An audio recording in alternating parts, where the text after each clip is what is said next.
We would like to send out a special thanks to HelloFresh, America's #1 meal kit, for sponsoring this episode. Go to hellofresh.com/wentcold50 and use code WENTCOLD50 for 50% off plus free shipping. Enjoy the episode. May 15th, 1981. East Chicago, Indiana. Jay Given, a 51-year-old attorney and political operative, attends a political fundraiser at the local Elks Club, but is fatally shot through the back of the head while exiting through the front doors. While a shell casing and a slug are collected from the crime scene and placed in an evidence drawer at the police station, it is later discovered to have been tampered with. The investigation turns towards the town's deputy police chief, John Cardona, who attended the fundraiser and had motive to kill Jay, but the authorities do not believe the evidence is strong enough to file charges, so Jay's murder is never solved. After that, the trail went cold.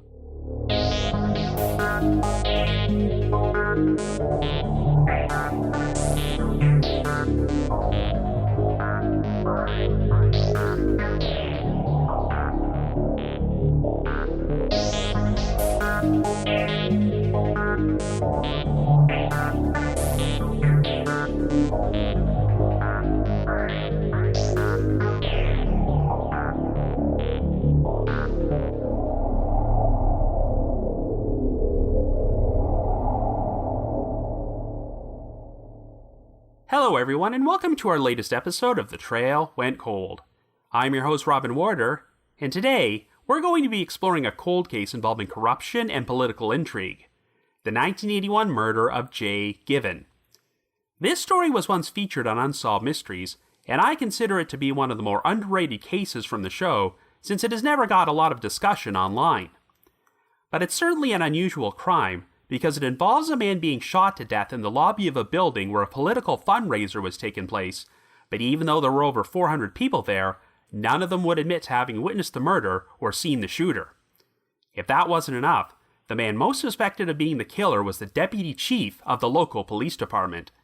Jay Given was one of the most prominent citizens in the town of East Chicago, Indiana, as he had previously been the city attorney, but was most known for his heavy influence on the political scene, which earned him the nickname the Midnight Mayor. In fact, the reason Jay was attending this fundraiser was to endorse a new candidate for mayor in the election, which may have paved the way for his death. Obviously, a man in Jay's position was going to have a lot of powerful enemies, and one of them was Deputy Police Chief John Cardona, who attended the fundraiser and would have been negatively impacted if Jay's new candidate was elected into power. After some key ballistics evidence was taken to the police station, it wound up being tampered with, and while a compelling circumstantial case against Cardona began to mount, the people in power ultimately felt that the evidence was not strong enough to indict him for murder and bring him to trial. There's always been speculation that there were eyewitnesses present at the scene who did not share everything they knew, and that a cover-up might have taken place to protect the killer. This is definitely a very frustrating and convoluted case, and should make for a very interesting episode. Anyway, before we get started, just a quick reminder that The Trail Went Cold is a weekly podcast, which is currently available for download on several platforms, including Apple Podcasts, Google Podcasts, and Spotify.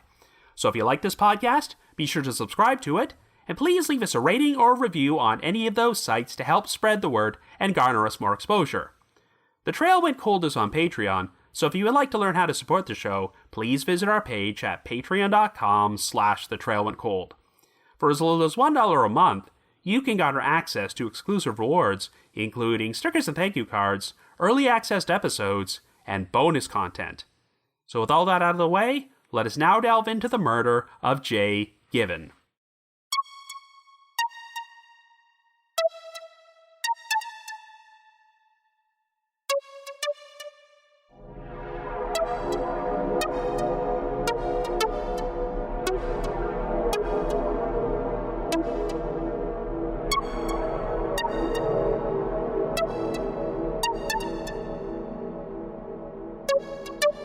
Our story begins in 1981 in East Chicago, Indiana, which is located in Lake County on the shores of Lake Michigan and is only about 18 miles southeast of Chicago, Illinois.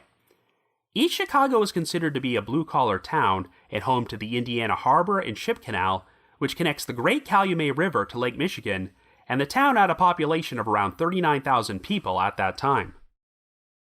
Our central figure is 51-year-old Jay Given, a lifelong resident of East Chicago who lives with his wife of 26 years, Phyllis Given, and has two sons named Jeff and David, and a daughter named Leslie. Jay works as a senior partner at the town's biggest law firm, Given, Dawson and Kappas, and is considered to be one of East Chicago's most prominent citizens. From 1963 until 1974, he held the position of city attorney, but is best known for being a powerful political operative and fundraiser who has so much behind-the-scenes influence over the town's elections that he earned the nickname the Midnight Mayor. Jay's son Jeff described him as a man who was skilled at trading on favors to create strong political alliances, but he was also known for having a hot temper and making his fair share of enemies. Jeff stated, quote, "My father was intimately familiar with the politicians and people in power. He knew all the skeletons in their closets, and that makes you very powerful in a town like this." End quote.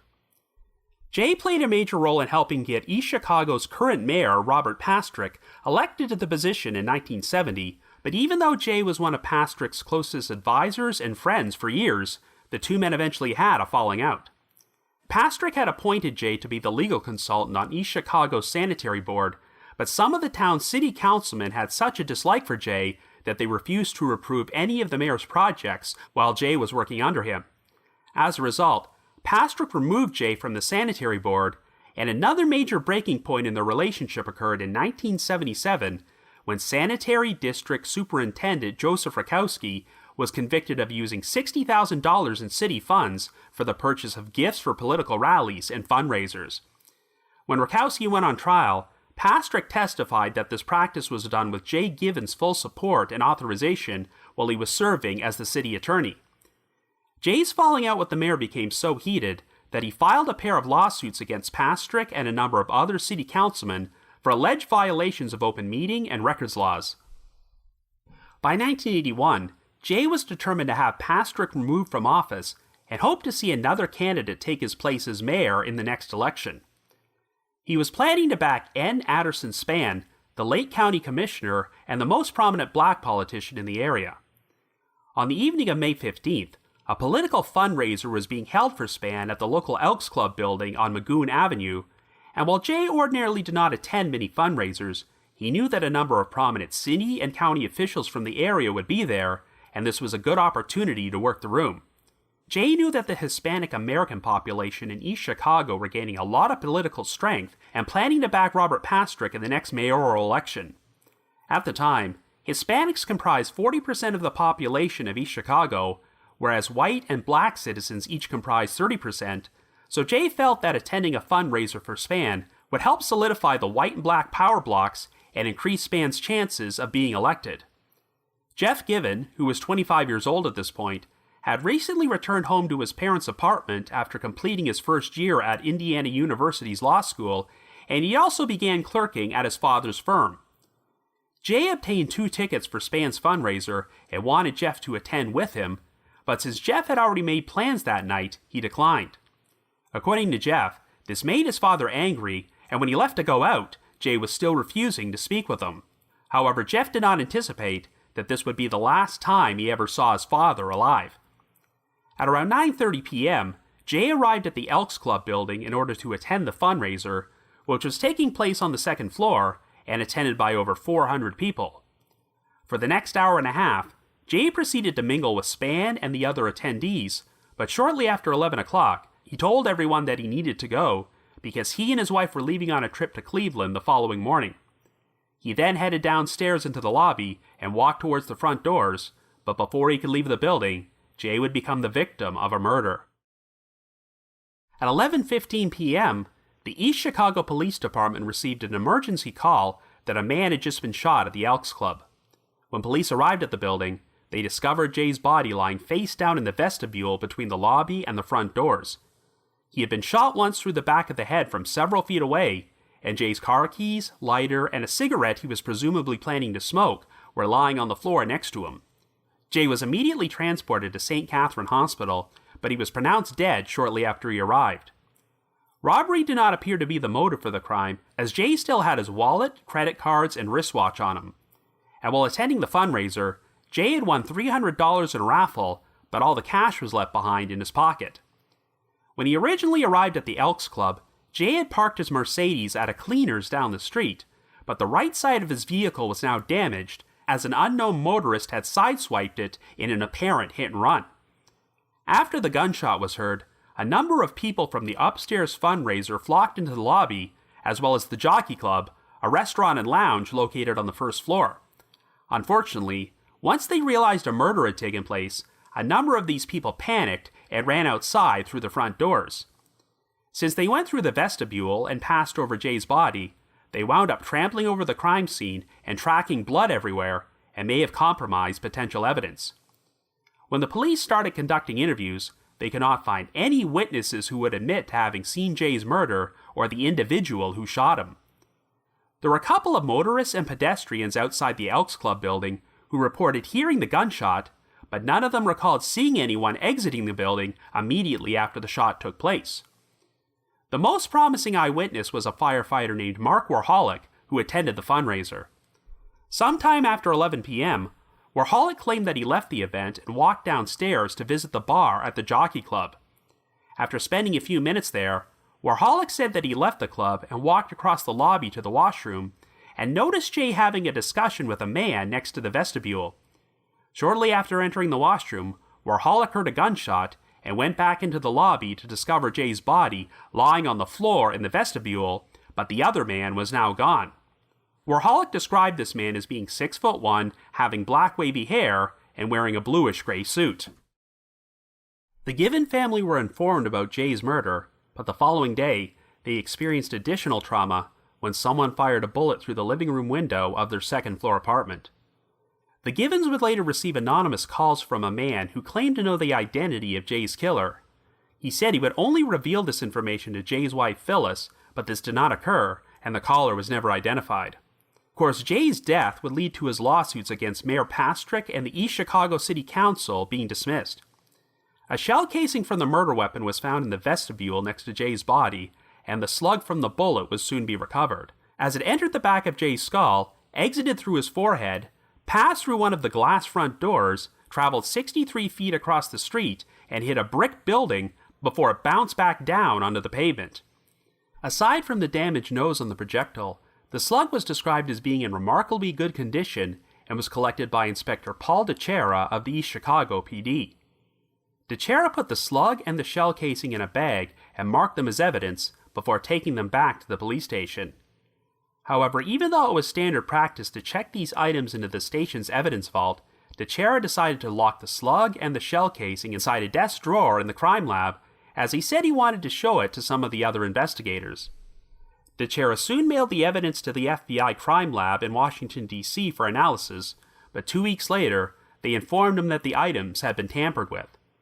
Someone had punched through the primer of the shell casing and then used a sharp instrument to cut the lines and grooves on the projectile in what seemed like an attempt to prevent them from being matched to a specific gun. Since the door to the East Chicago Police Station's crime lab was always kept locked, only about 8 people, including police officers and maintenance personnel, would have had the keys to access it. While the evidence had been inside a locked drawer, the keys to it were kept in an unlocked drawer on the same desk, though DeCera claimed he was unaware of this. The whole situation caused fear that Jay's murder was an inside job, and that a cover-up was being orchestrated to protect the perpetrator.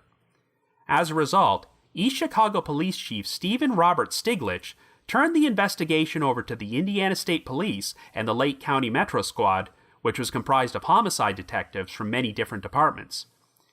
The FBI were even allowed to become involved in the investigation, since the evidence tampering constituted a federal civil rights violation. In spite of the tampering, the FBI still managed to match the casing to a specific weapon, a .45 caliber Detonix 1911 style Combat Master handgun. This particular firearm was quite rare, and the identification was made possible because there were only 58 existing Detonix guns in circulation, which had a specially modified ejecting mechanism for the casing that was found.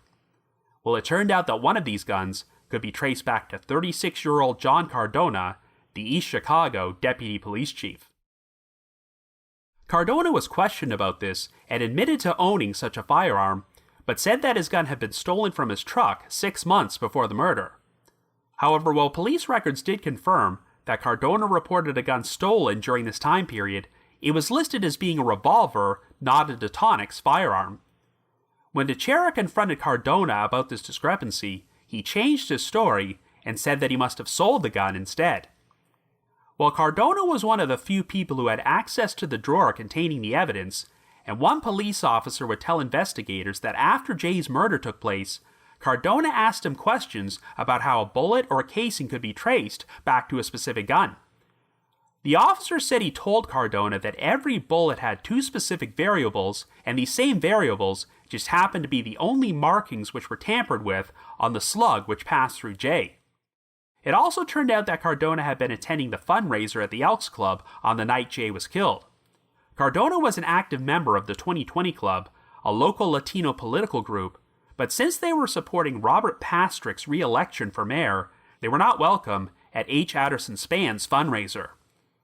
Cardona apparently gave conflicting accounts about why he was there, as he told some people that he noticed a car parked outside the Elk Club building which belonged to a fellow police officer, so he decided to go inside to speak with him. However, others claim that Cardona told them he specifically went to the fundraiser to function as a political spy and keep an eye on Jay, since the 2020 Club was at odds with him.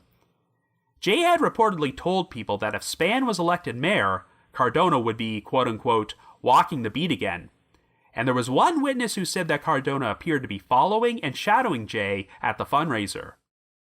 Cardona's alibi was that he was still at the fundraiser on the second floor, hanging out at the bar, when he heard the gunshot, and then ran downstairs to discover Jay's body.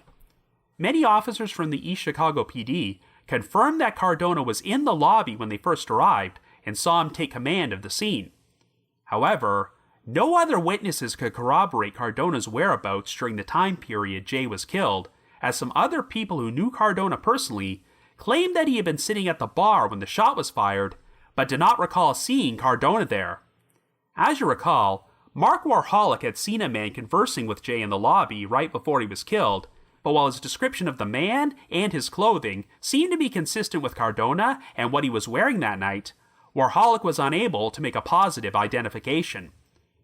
Warholic did have an odd encounter with Cardona after the murder took place, as Cardona offered to personally drive him to the police station in order to make a statement, but before they arrived, they made a stop at St. Catherine Hospital where Jay had just been taken. In their respective statements, both Cardona and Warholic claimed it was the other person's idea to stop there, but never provided an explanation why.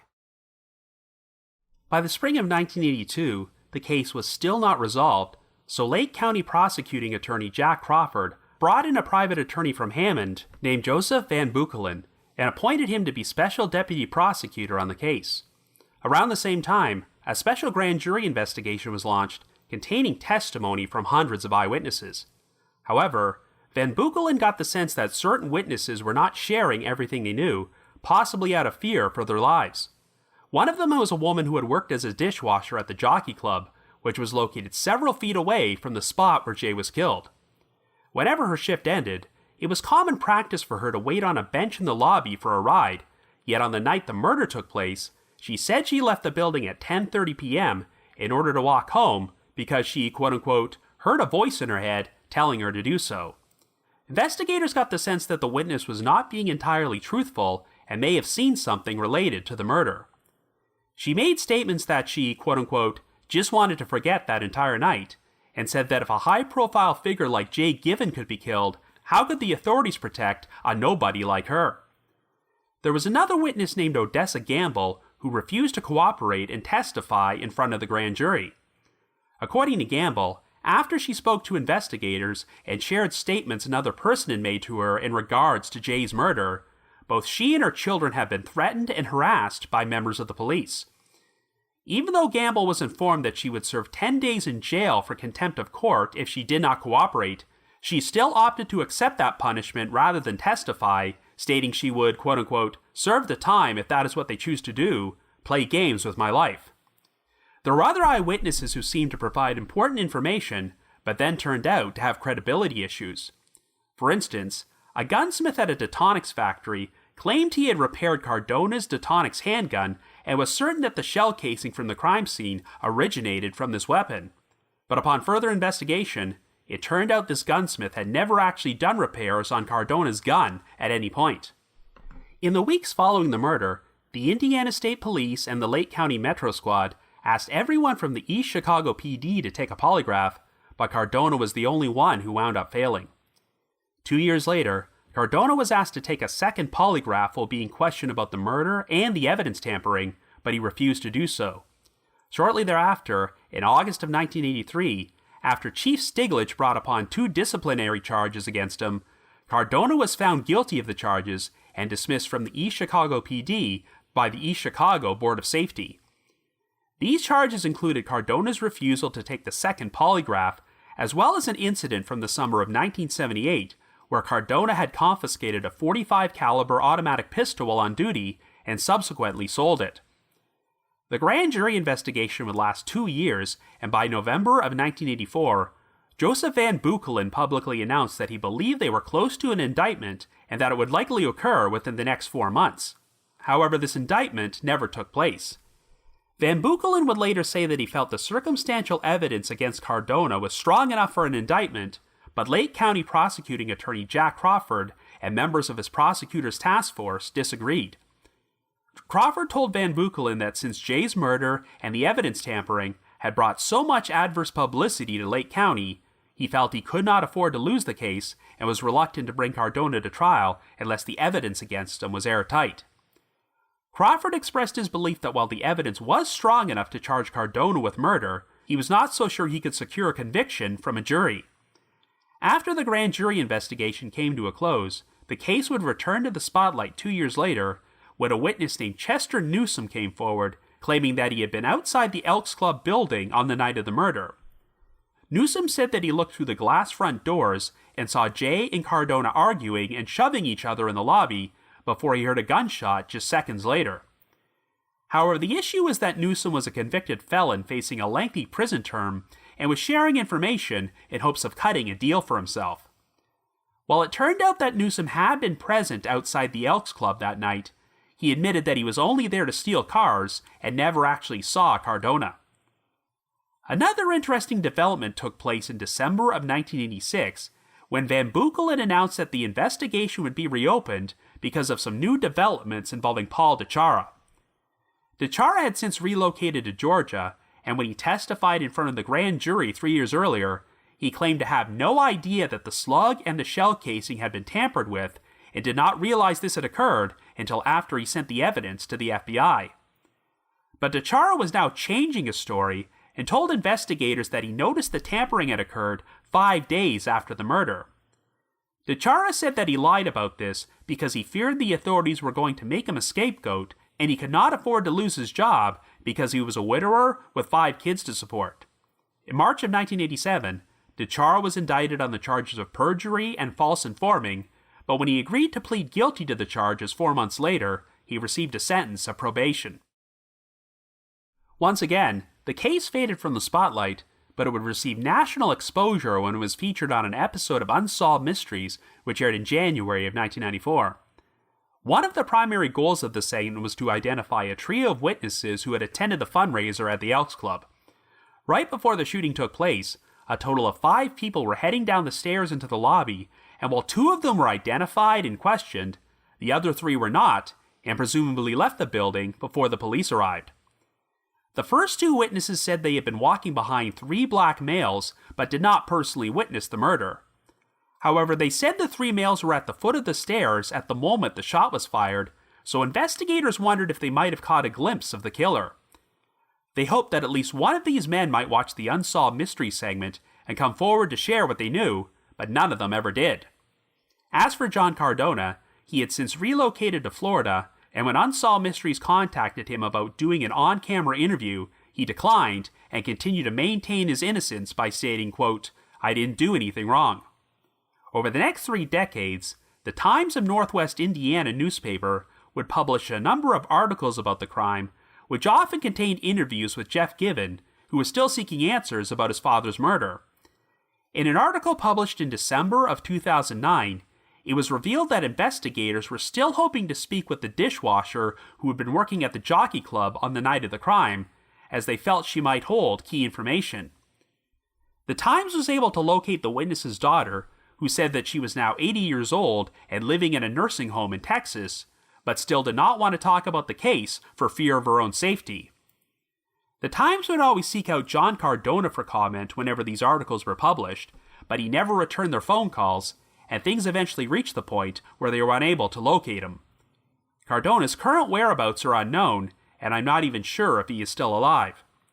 Tragically, Phyllis Given passed away in July of 2009 at the age of 77, without receiving any answers about her husband's death.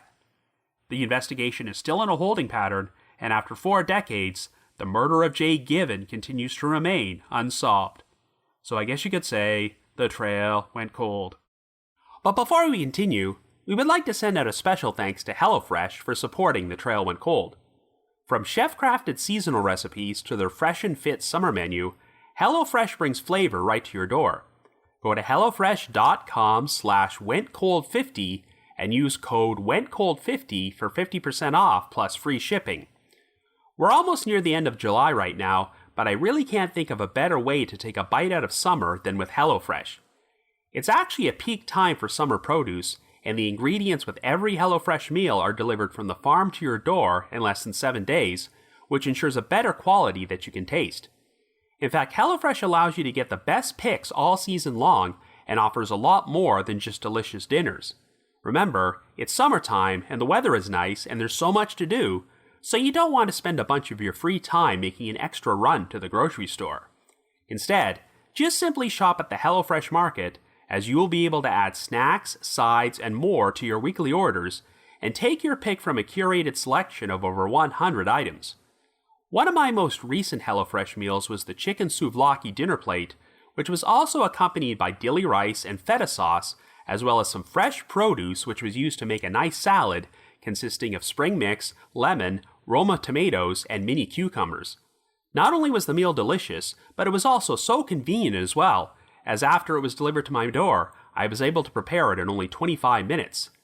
Once preparation is that easy, you never have to utter the dreaded phrase, I guess you could say, the meal went cold. So once again, go to hellofresh.com/wentcold50 and use code WENTCOLD50 for 50% off plus free shipping. That's hellofresh.com/wentcold50 and the promo code is also WENTCOLD50. Thank you, and enjoy the rest of this episode.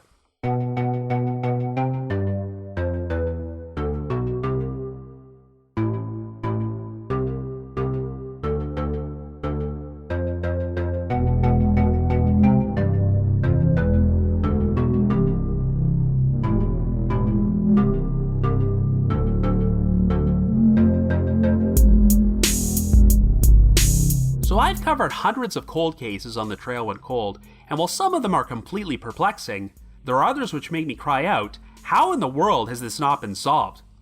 The murder of Jay Given would definitely rank near the top of that list, because he was shot inside the lobby of a building in close proximity to over 400 potential witnesses, yet no one there saw the crime or was able to identify the killer.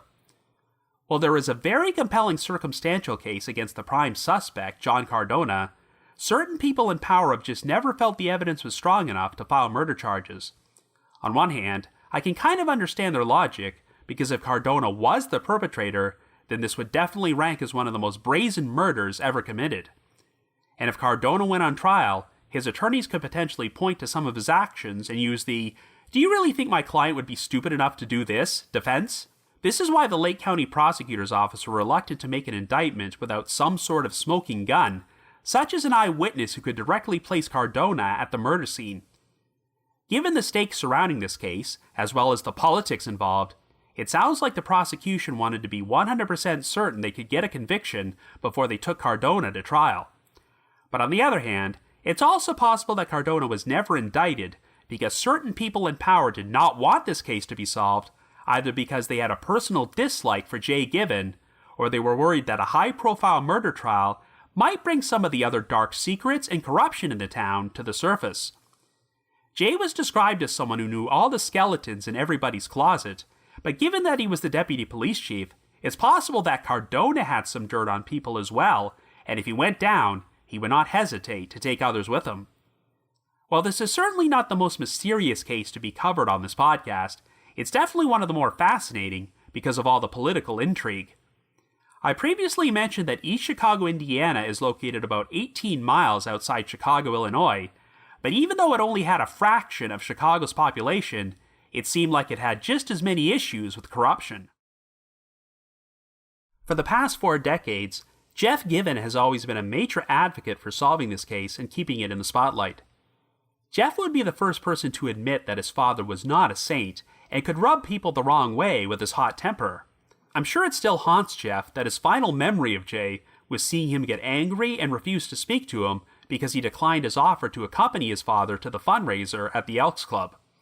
If Jeff had gone to the fundraiser, perhaps he would have been shot too, but it's also possible that the killer might have been more reluctant to go through with it if Jay was in the company of his son. Jeff has never hesitated to express his belief that John Cardona killed his father and finds it frustrating that no charges were ever filed against him. Even though the case against Cardona was circumstantial, Jeff felt the authorities should have at least taken Cardona to trial and let a jury decide. If they found him not guilty, then investigators could try to find out who really committed this crime. But obviously, due to the political climate in East Chicago at that time, things were not that simple.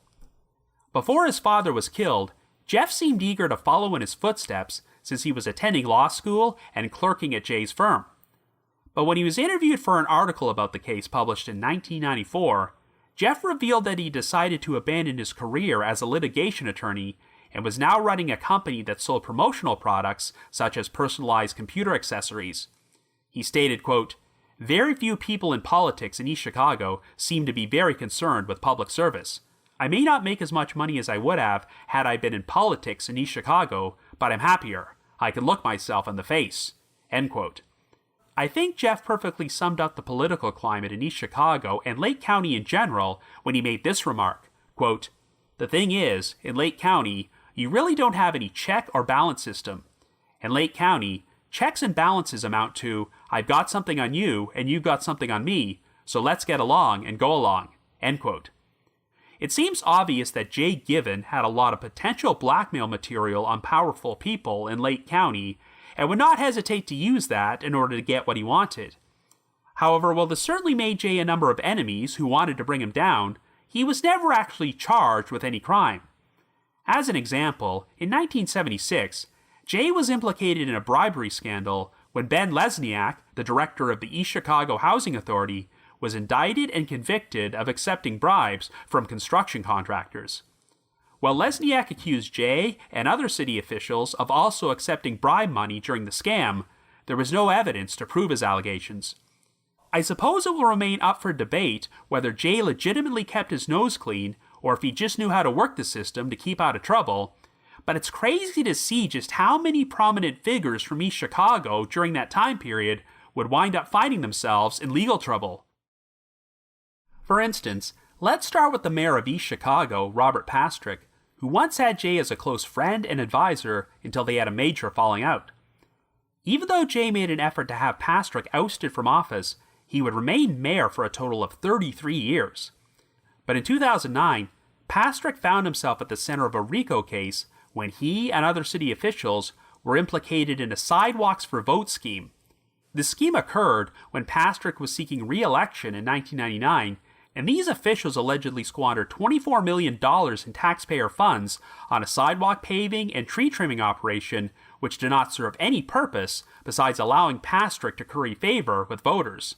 As a result of this investigation, the Indiana Attorney General issued a judgment of $108 million in civil damages against Pastrick and his co-defendants, which marked the first time a U.S. city administration was found to be a criminal enterprise under federal racketeering laws. 4 years later, after the state collected over $331,000 from the defendants, the Indiana Attorney General gave the funds back to the city of East Chicago. The scandal did harm to Pastrick's reputation, and he would pass away in October of 2016.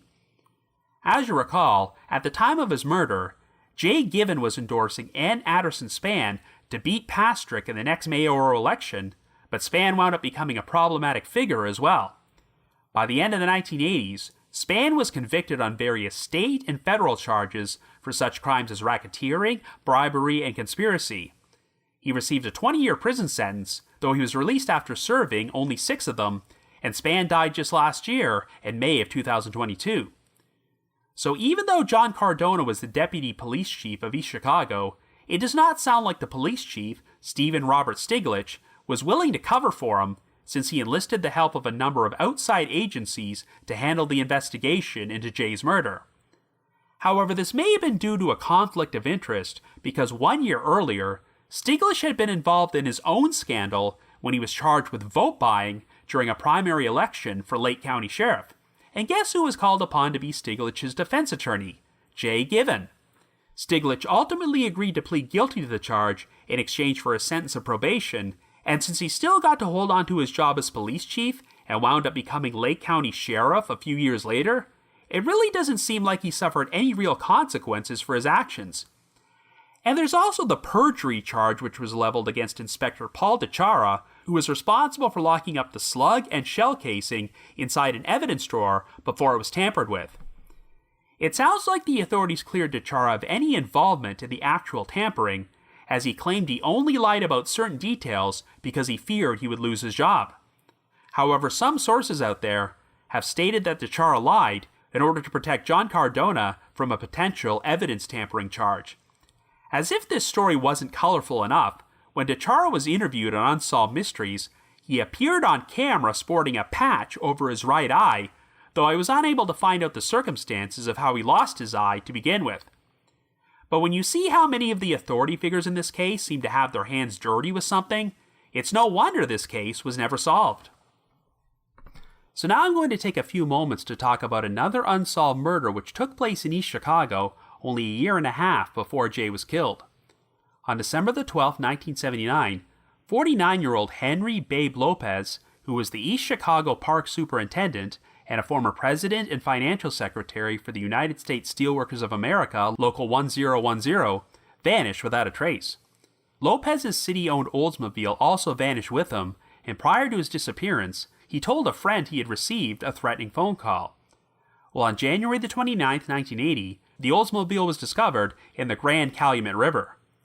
Lopez's body was in the driver's seat, and he had been shot execution-style with a single bullet wound to the back of his head, and a brick was used to hold down the accelerator and drive the car into the river. On the day he went missing, Mayor Robert Pastrick had suspended Lopez from his job because he was refusing to answer questions from the Indiana State Board of Accounts about an audit which showed that over $9,500 in park department funds were missing. There was speculation that Lopez may have been murdered over his political activities, as prior to his disappearance, he told people that he, quote-unquote, wasn't going to go down alone. After a homicide investigation was launched, a notorious mob executioner named Edelmiro Corfi de Jesus was looked at as a potential suspect, but de Jesus himself became the victim of an execution-style murder on May the 27th, 1980. It's been theorized that de Jesus was killed because he had been bragging about Lopez's murder, but even if he was the shooter, investigators have always believed that more than one person was involved in the crime. On the day Lopez went missing, he told his wife he was planning to meet with Vince Kieran, a corporate businessman and backroom politician whom Lopez felt would intercede on his behalf with city officials. One source told police that prior to his own murder, de Jesus had said Kieran hired him to kill Lopez. Since Kieran was an influential figure who was friends with a number of East Chicago's most prominent citizens, all attempts to pursue a grand jury investigation against him for Lopez's murder went nowhere. Years later, Kieran was indicted on the charges of conspiracy and mail fraud during a federal investigation into corruption in Lake County and spent time in prison before he died in 1998. Now, I see no reason to believe that the murders of Babe Lopez and Jay Given are connected, but it is interesting that the link between these two men is their involvement with Mayor Robert Pastrick. Given how Lopez was killed around the time he was being investigated for embezzlement, this should drive home the point of how much rampant corruption there was in East Chicago during this time period. And most importantly, I think this paints a picture of why so many potentially important eyewitnesses in the Jay Given murder may have kept their mouths shut about key information. It seems like their faith in law enforcement and public officials was so shaken by this point that they felt their lives would be in danger if they went on the record and shared everything they knew. I know that the Given family received a couple of calls from an anonymous man who said he knew the identity of Jay's killer and would only share this information with Phyllis. This may have been nothing more than a prank, but it's also possible that the caller did legitimately know something and did not feel they could trust anyone outside the Given family. And we have one witness, Odessa Gamble, who was willing to spend 10 days in jail for contempt of court rather than testify in front of a grand jury, which is a surefire sign of a major systemic problem in the area. Given the circumstances, it's easy to assume that Jay Given was the victim of a professional hit, but if that's the case, I don't see why the responsible party would do it in a public place where there were 400 potential witnesses around. Why not wait until Jay has stepped outside and shoot him there? Or pull a Babe Lopez and kill Jay while he's inside his car and then run the vehicle into the Grand Calumet River. This is why I think there's a good chance that Jay's murder was a crime of passion done in the heat of the moment, and the shooter just got incredibly lucky that they managed to get away with it. Phyllis Given was once asked if she believed her husband's murder was a conspiracy, and she replied that she felt it was, quote-unquote, a little bit of both, which was part conspiracy and part spontaneous confrontation. In other words, the murder itself may have been a spontaneous, unplanned event, but there was still a conspiracy to ensure that the perpetrator would never be arrested or stand trial. Now, I'll state right up front that it's very difficult to come up with a scenario that does not involve John Cardona being involved in the murder, because for him to be completely innocent, that would require a hell of a lot of coincidences. Right from the outset, there was suspicion against Cardona because there was no reason for him to have even attended the fundraiser at the Elks Club to begin with. He was an active member of the 2020 Club who were planning to endorse Robert Pastrick's re-election for mayor, so obviously, no one from that club would be welcome at a fundraiser for Pastrick's opponent, Ann Anderson Spann. Cardona reportedly gave conflicting stories about why he was there, as he told some people that he was just passing through the area and saw a car parked outside which belonged to another police officer he knew, so he decided to go inside to see him. However, I'm not sure if investigators ever confirmed if this police officer was actually at the fundraiser or if he spoke to Cardona that night. It seems like Cardona did admit to other people that a specific reason for attending the fundraiser was to shadow Jay, because if he managed to help Spann get elected mayor, Jay was probably going to use his influence to ensure Cardona lost his job as deputy police chief. Cardona definitely had a motive to kill Jay, but once again, why shoot him in the lobby within earshot of so many eyewitnesses? Remember, these witnesses were not just on the second floor attending the fundraiser. About 100 of them were on the first floor in the jockey club next to the lobby, and they were able to flock out there within seconds of hearing the gunshot. We also have the eyewitness account from Mark Warholic, who said he saw Jay speaking with another man next to the vestibule right before he was killed. If this man was Cardona, it's possible Jay said something which put him into such a fit of rage that he pulled out his gun and shot Jay in the back of the head when he turned around to exit the building.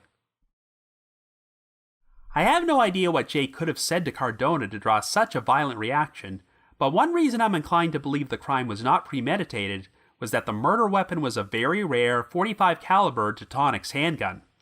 Yes, the gun was never found, but if Cardona had planned on killing Jay, I have to think he would use a much more common handgun which could not be traced back to him so easily. After all, as a police officer, Cardona would have had the means and the access to obtain an untraceable weapon. An alternate theory I've seen pushed forward is that Cardona was not the actual shooter, but instead went to the trouble of speaking with Jay in the lobby and distracting him so that someone else could shoot him in the back of the head. But if so, why would Cardona provide the shooter with his own handgun, which was so rare it could be traced back to him? If the shooting was the result of a spontaneous confrontation, then it makes more sense that Cardona would use this gun if he just happened to be carrying it on him at that moment. While killing Jay in a public place was an incredibly risky thing to do, going into the evidence drawer at the police station to tamper with the slug and the casing was even riskier. I'm sure Cardona was well aware that only a handful of people, including himself, had access to that drawer, meaning he would automatically come under a cloud of suspicion. I don't think he would have gone to this trouble if he had used a more common or untraceable handgun, but I'm sure Cardona was paranoid that since this firearm was very rare, it could be linked to him, so he felt that the evidence tampering was worth the risk. The fact that Cardona gave conflicting stories about what happened to the Detonic's gun once it was traced back to him is incredibly suspicious. Now, even though I've harped on how risky it was for the killer to shoot Jay in such a public place, the one thing which did work in their favor is that the large number of people in the building caused enough chaos to make it very difficult to properly secure the crime scene and get a handle on what happened. Remember, when they heard the gunshot and saw Jay lying in the vestibule, a lot of these people panicked and ran out the front doors over his body, which may have compromised potential evidence. And this chaos may have allowed the perpetrator to fade into the background, making it more difficult for them to be positively identified as the shooter. There were a number of witnesses on the street outside the Elks Club building who remembered hearing a gunshot, but none of them reported seeing anyone running out the front doors immediately after the shot was fired. If the killer managed to stay hidden for a few moments, they could have blended in with the rest of the crowd and ran outside along with them without anybody noticing. One crazy detail is that another vehicle sideswiped and damaged Jay's parked car in a hit and run, but since there was so much chaos and so many people fleeing the scene, this could have been done by a completely random motorist rather than the killer.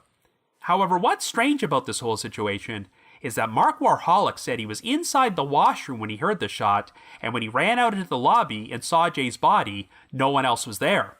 Granted, I'm not completely familiar with the layout of the lobby in this building, but after firing the shot, could the killer have found somewhere to hide in a very narrow window of time? I guess it's possible they could have ducked into the ladies' room or something, which is why Warholic didn't see them. What we do know is that when police arrived at the building, multiple officers confirmed that John Cardona was already there and took command of the scene. This on its own is not suspicious, since Cardona attended the fundraiser, so it's only natural that he would want to handle a murder which took place in his presence. But the problem is that no one was able to account for Cardona's whereabouts at the precise moment Jay was shot. He only said that he was hanging out at the bar on the second floor, but there were other people there at that moment who knew Cardona personally, but could not recall seeing him at the bar. So theoretically, if Cardona is lying and was the shooter, he could have hidden somewhere for a few moments and only re-emerged when a crowd of people flocked down into the lobby and he was less likely to be noticed.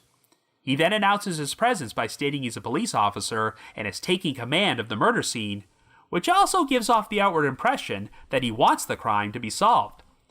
This is what we would call, if I did this, would I really be stupid enough to hang around the murder scene defense? And I'm sure Cardona's attorneys would have used it if he went on trial. Of course, one of the biggest obstacles against making a case against Cardona was finding someone who could actually place him at the murder scene at the time Jay was shot. Believe it or not, the person who called the police to report the shooting at 11:14 p.m. was never actually identified. The caller was a woman who spoke with a Spanish accent, but since the dispatcher mistakenly hung up without taking her name, police never got the chance to formally question her. It's been theorized that the woman was not actually at the Elks Club and may have made the call from an apartment building across the street after hearing the gunshot and looking out the window, but if she had been questioned about what she saw, it's possible she may have been able to provide additional information which benefited the investigation. The Unsolved Mysteries segment put emphasis on a trio of black men who were apparently at the foot of the stairs in the lobby when the shooting took place, so they may have caught a glimpse of the killer. It seems very likely these men left the building before the police arrived, and while they may have been completely unaware that investigators even wanted to question them, it's also possible they made the calculated decision not to come forward and get involved for fear of their own lives, which is a recurring theme in this case. The two other witnesses from that night, who may have seen more than they let on, were Mark Warholic and an unnamed female dishwasher who worked at the Jockey Club.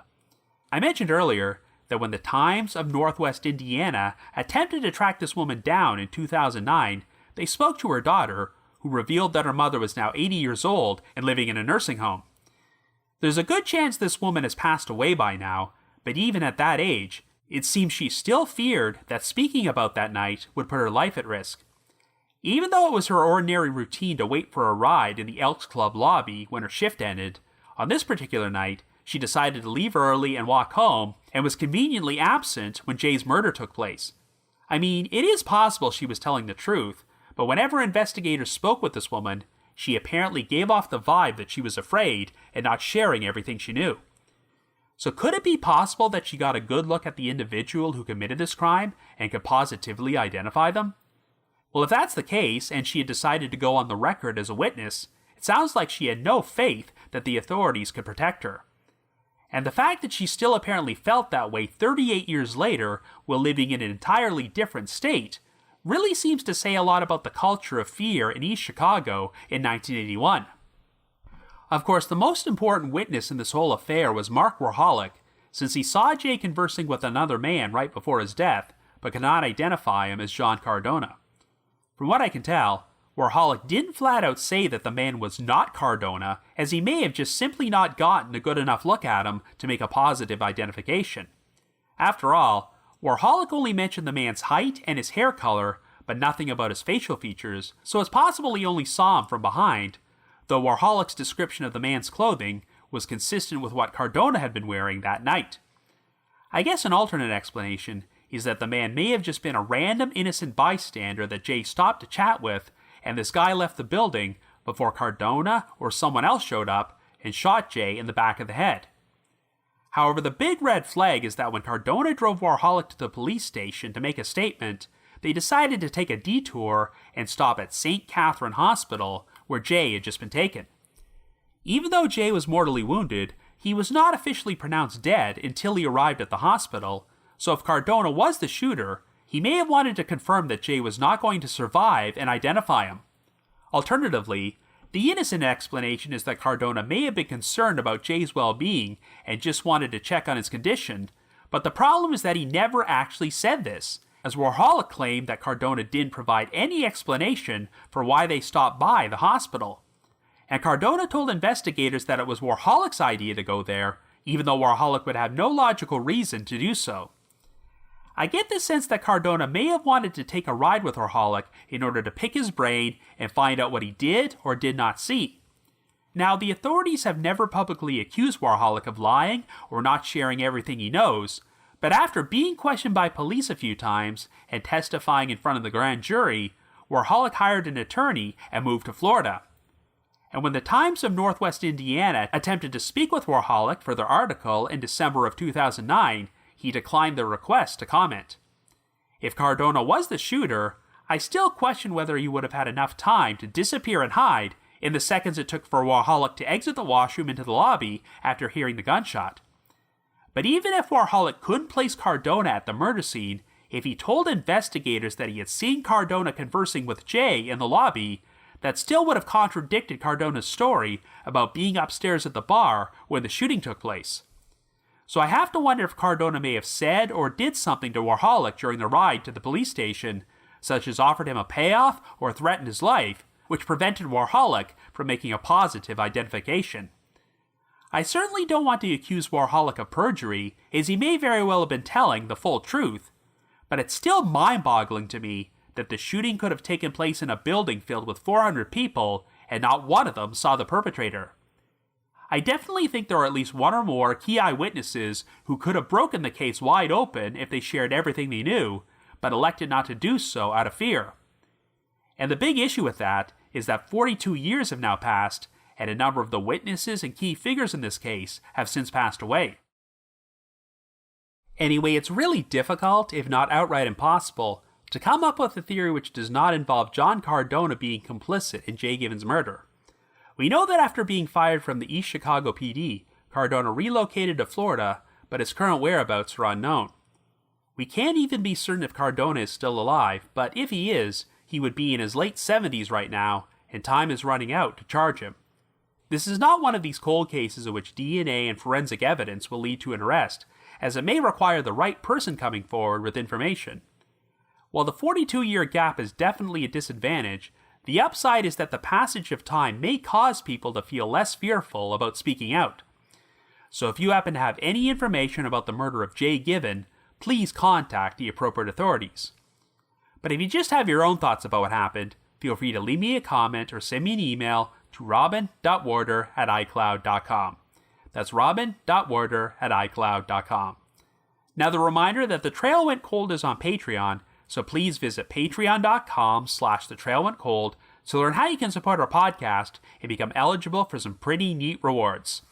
Over the past 5 years, our Patreon page has released dozens of exclusive bonus episodes, which are all currently available in our archives. This past month, I released an episode about the 1995 death of David Chase, which was featured on Unsolved Mysteries and supposedly involved a murder victim returning from the grave in order to provide information about how they were killed. I've also dropped an exclusive bonus episode from my spin-off podcast, The Path Went Chilly, in which myself and my two co-hosts, Jules and Ashley, discuss the unexplained 2002 death of Jamie Stickle. And for our patrons in Tier 3, I've recorded another new audio commentary track, which can be played over a classic episode of Unsolved Mysteries, and we now have over 50 of these commentary tracks in our archives.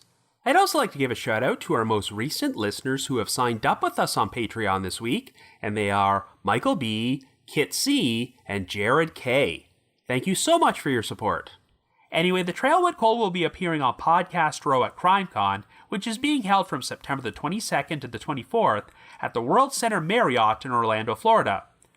Our podcast has a specialized promo code which can be used to get a special 10% discount on tickets, so in order to do so, please visit crimecon.com and use the special promo code COLD23. That's COLD23. And in just 1 month, The Trail Went Cold will also be appearing at the True Crime Podcast Festival, which is taking place from August the 25th to the 27th at the Doubletree by Hilton Hotel in Austin, Texas. We've got a specialized promo code which you can use in order to get a 15% discount on tickets, so if you would like to purchase them, please visit their website at truecrimepodcastfestival.com and use our promo code TRAIL. Once again, that's truecrimepodcastfestival.com, and the promo code is TRAIL. I just wanted to give another shout out to my supporters at the Unsolved Mysteries message board at the Sitcoms Online forum and the Unresolved Mysteries subreddit. I need to provide a big thanks to Miguel Foote, who edits and assembles this podcast together for me, and Vince Nitro, who composes the eerie music you hear on every episode. If you haven't already, you can like us on Facebook, follow us on Twitter, or leave us a rating or review on Apple Podcasts, Google Podcasts, or Spotify. So have yourselves a great week and join us next Wednesday for another brand new episode of The Trail Went Cold.